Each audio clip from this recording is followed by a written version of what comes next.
That's right. Ready and ready and ready. If there was a definition for ready, it would be Tammi Reiss, the head coach at the University of Rhode Island. Great to see you, Tammi. So good to see you, Debbie. I mean, my face lights up, my body language changes, everything gets good, like you're just that kind of person. You have that kind of influence. No, I love it.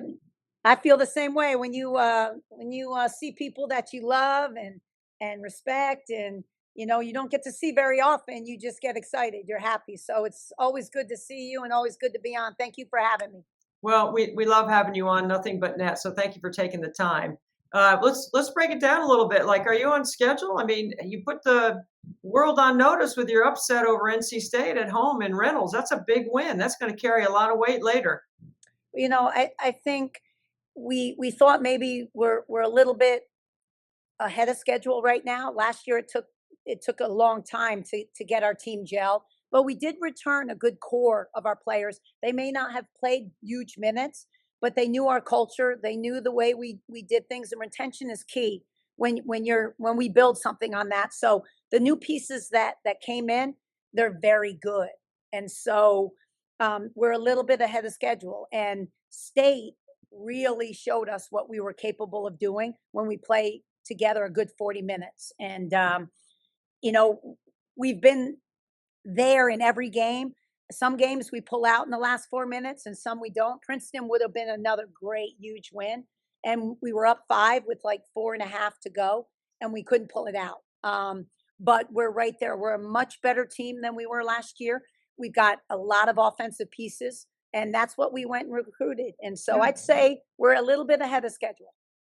So in this, what we call transactional world of women's basketball, men's basketball that we're dealing in, that everything seems to be so transactional, yet culture is the first thing that you talk about.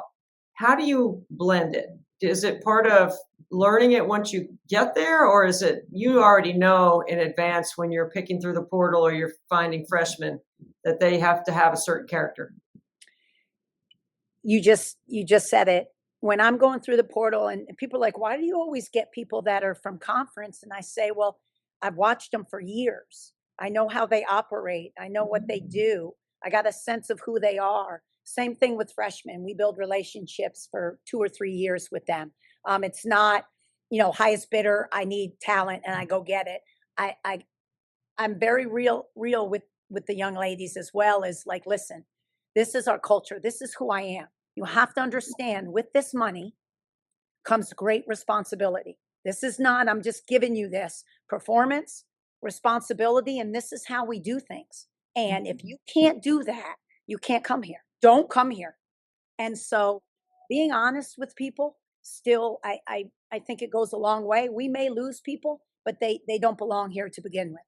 And so knowing who you are and what you're able to put up with and not put up with, and your culture of what your expectation is, and then just honesty with those people. Mm-hmm. And I think, it attracts the ones that are supposed to be here, and it weeds out the ones that you do not want anyway.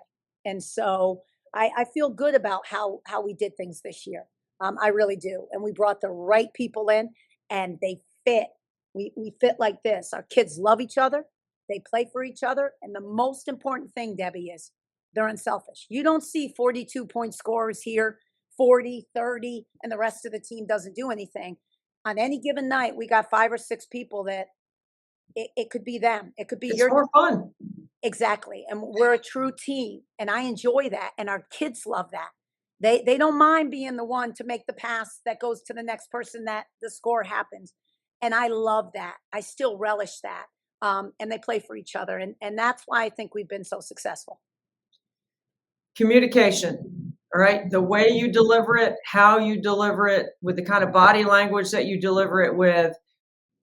I'm sure you've had to trim down your clear, concise communication in certain ways with certain people. I mean, you just cut to the chase like Tammi. I don't remember you ever having a lot of flowery language or, beat around the bush kind of, if you will, cliche. I think it's more like what you just said. How important is that today with dealing with the young people to, we talk about tough love, we talk about communicate, being honest and all that, but getting right to the point with them so that they feel it and they know that you ain't messing around. Well, that's the key is they have to understand who you are, not who your assistants are, not from day one, who am I playing for? Can I play for her? That is a key. And I gotta know who you are. Can I coach you? And if we don't mesh, it's not going to work. And so being honest and upfront, listen, I will love you to death. And that's the most important thing. They got to know I care about them as human beings first and foremost. I love my players to death. I'll tell you when you're awesome. I'll tell you when you're crap. And it's the real. They know Yeah. I do not BS with them. And we can have that real conversation. You know, coaches are like that. Dawn's like that. Gino's like that. Yes. And the kids nowadays, there's no time to play around. There's no time. You can't get a kid here and you lied to them or they don't understand the real. It's never going to work.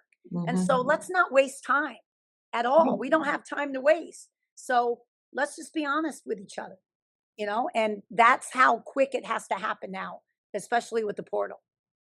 USA basketball and your experience there.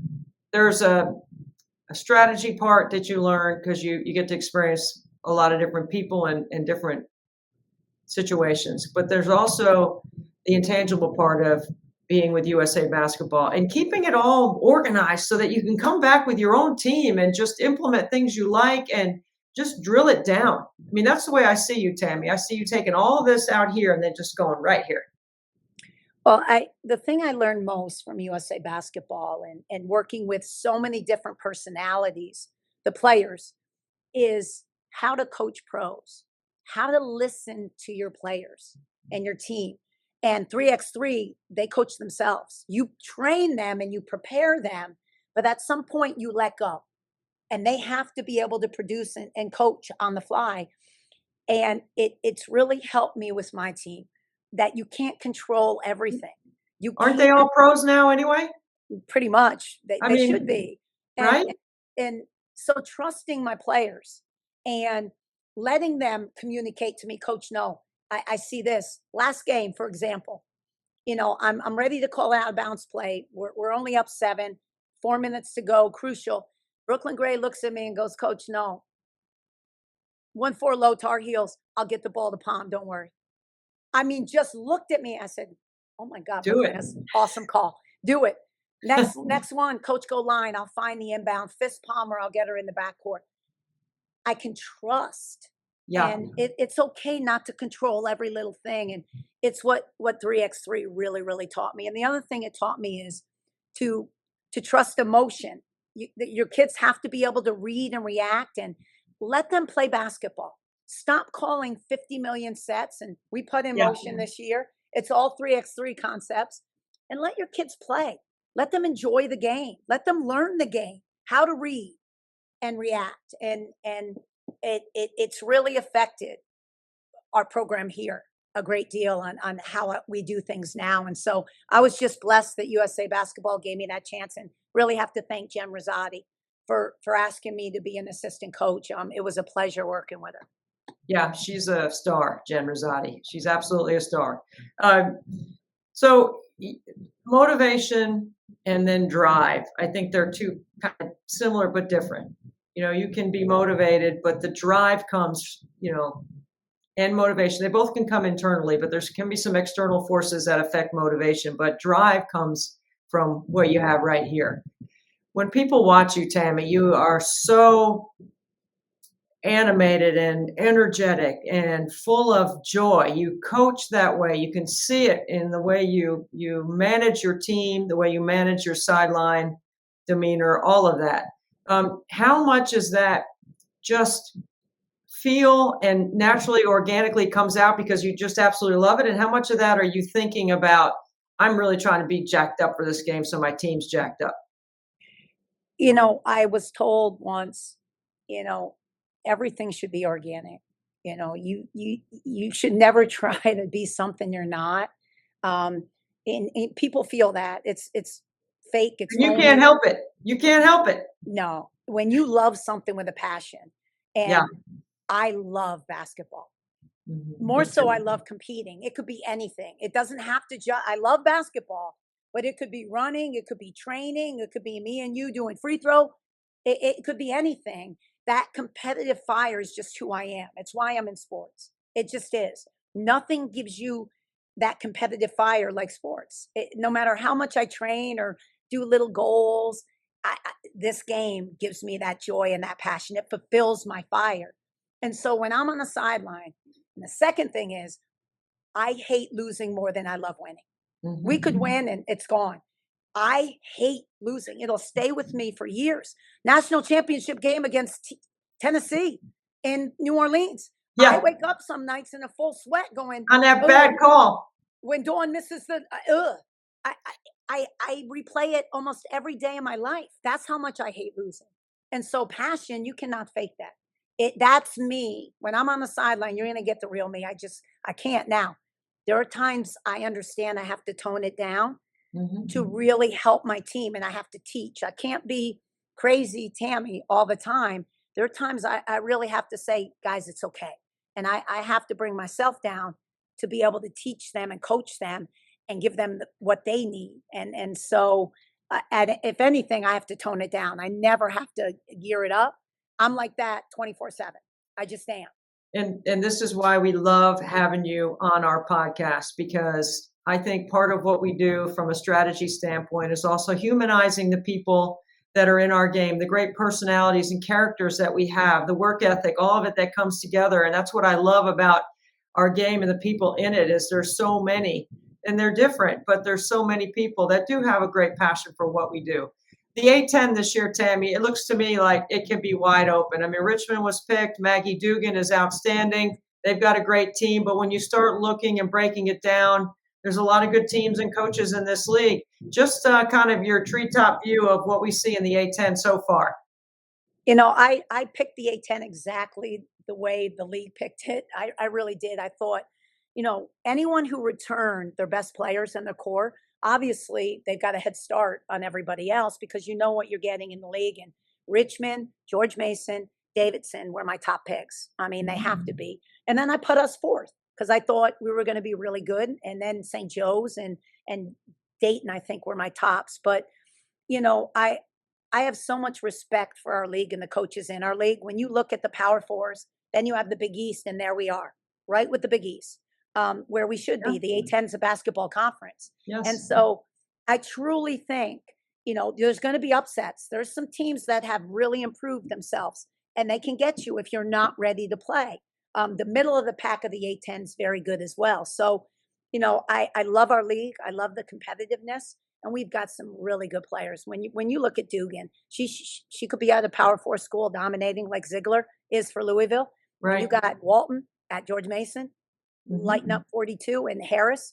You've got some really good players in this league, and I'm glad they stayed because they put our league on the map.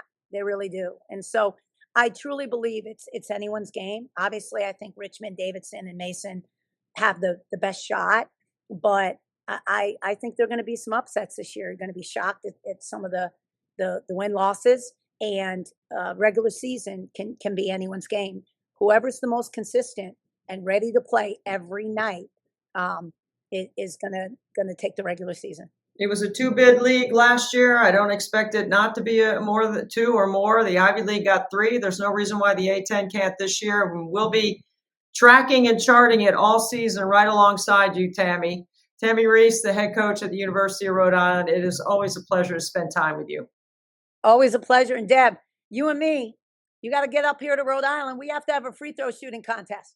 Let's do it. It's a challenge. You want to challenge me? I want to challenge you. I know you take like 1,000 a year. You do a 24-hour, but I'm going to challenge best of 10. Let's do it. I'll take it. I'll take it. We'll videotape it. We'll put it out there to the world to see. Yes. And if I lose, I donate to your favorite charity. Well, you know what that is. And if you lose, you donate to my favorite charity. There you go. Here's mine right here. Here's my guy, Frankie. 24 hours, nothing but net. You know, baby, this is it. You're on. Tammi Reiss. It's a bet. You are the best. Thank you so much for being with us. Thank you, Deb. Go Rhode.